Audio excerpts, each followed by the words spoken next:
Clubs battle for Lewandowski, Barca back out of the Haaland race, Benzema will be at the Euros, the transfer roundup, plus this week's great debate, all coming up on today's OneFootball Daily News. As I'm your host Angelina Kelly, let's get into it.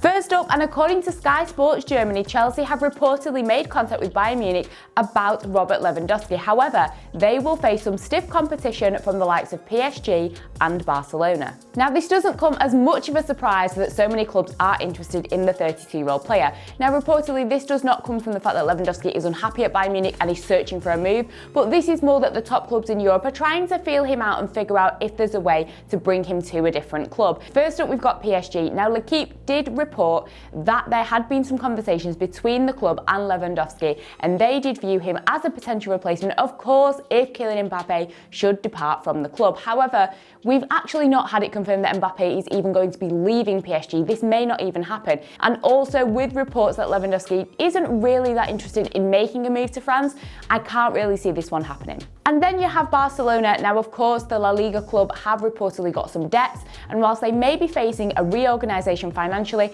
this doesn't necessarily mean that they are then going to have the funds to buy the 32-year-old striker. Now, of course, when you look at Barcelona and the rumours and the transfers that they've been linked with, of course, it's the likes of Sergio, Jorginho, Wijnaldum, Memphis Depay, all free. So I can't really see how they're going to then be able to buy a player like Lewandowski. If they're interested in free agents, then they're probably not going to have the funds to buy a player like him. And then, of course, there is Chelsea. Now, reportedly, contact has been made between the player and his agent and the club. But again, I'm not too sure if I could see this one happening.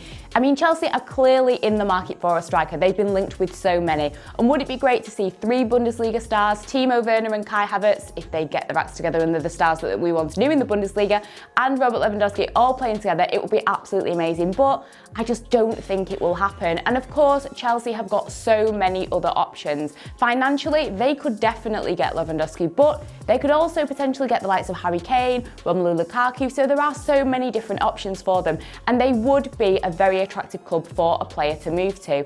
Let's face it, they've done really well in the Premier League this season. Of course, last night with their win over Leicester, they have secured a spot in the top 4. They will be playing in the Champions League. They may even be winning it, who knows? So yeah, definitely an attractive club for a couple of players to potentially move to. I just don't think that Lewandowski will be one of them. Of course, it is natural for a player with his ability, like I've stated, to be linked with moves away, but he's on the brink of breaking a massive record in the Bundesliga, becoming the all-time top scorer of the competition potentially this weekend. And I just feel like that's what he's focused on, breaking records in the Bundesliga, achieving as much as he possibly can with Bayern Munich. Maybe next season he may move, who knows, but for the time being, I think he's going to stay put in Munich.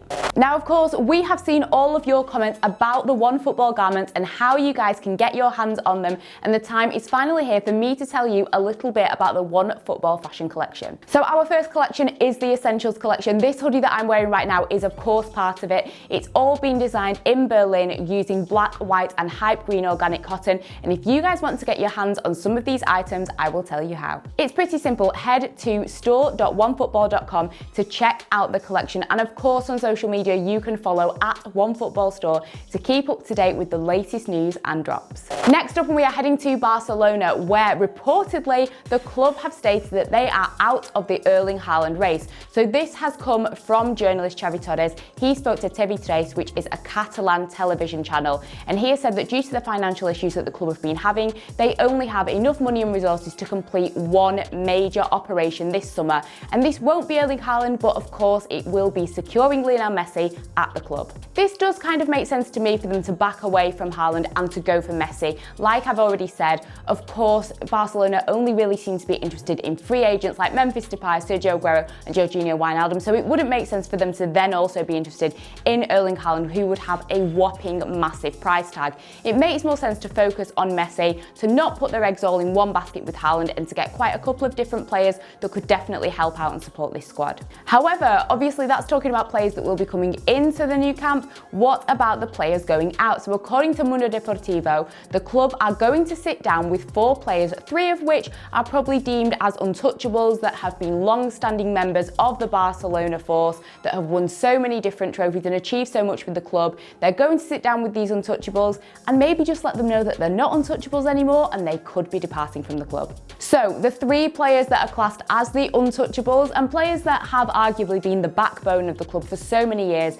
is Sergio Roberto, Gerard Pique and Sergio Busquets. So the club and the president are reportedly going to sit down with these players, discuss how well or how not well they've been doing for the club this season, to discuss potentially lowering their salaries or to provide them with a respectable and honourable exit from the club. Another player that's been mentioned who isn't maybe untouchable, but Antoine Griezmann. Again, another player who hasn't really settled into life at Barcelona as well as we all expected. He's still performed pretty well for the club, but reportedly they are going to want to speak to him as well about his future. And apparently it's not going to stop there. The likes of Neto, Samuel Umtiti, Junior Firpo, Miralem Pjanic, Martin Braithwaite, etc.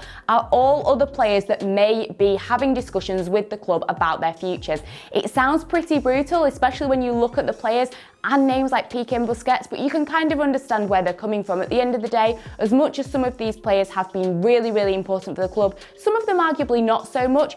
If things aren't working anymore, they're going to need to move on. Of course, the likes of Pique and Busquets, they're getting older, they're not going to be the backbone of the club for the next 10 years, so maybe it is right that they move on and start to look for other options. Our next story takes us to France, where national team manager Didier Deschamps has announced his 26-man squad that will be heading to the Euros. Now, of course, the usual suspects were in there: Olivier Giroud, Kylian Mbappe, Antoine Griezmann, Paul Pogba, etc, etc. Now, Anthony Martial did not feature, but that is reportedly because of his injury. But there was one surprise name that I'm sure a lot of fans will be very excited about. Of course, it's Karim Benzema. Now, he has not played for his country since 2015 as a result of his alleged involvement in an attempted blackmail case involving an ex-France teammate, for which he will face trial of October next year. However, focusing on the football, Didier Deschamps has said that this is about today and tomorrow. It's not about what's going to happen in the future, and that he sat down with Benzema, they had a long discussion, he mulled over the situation,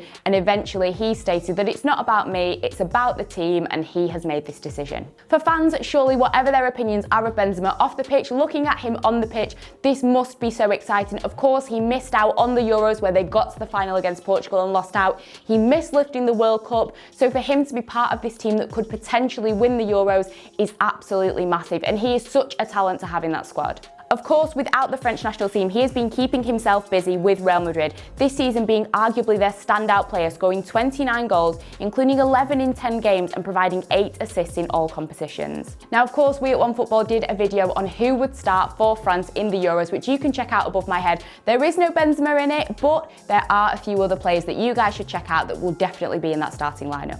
The player is going to join some already amazing attacking players that Deschamps has. Of course, like I said, the likes of Mbappe, Griezmann, Olivier Giroud, etc.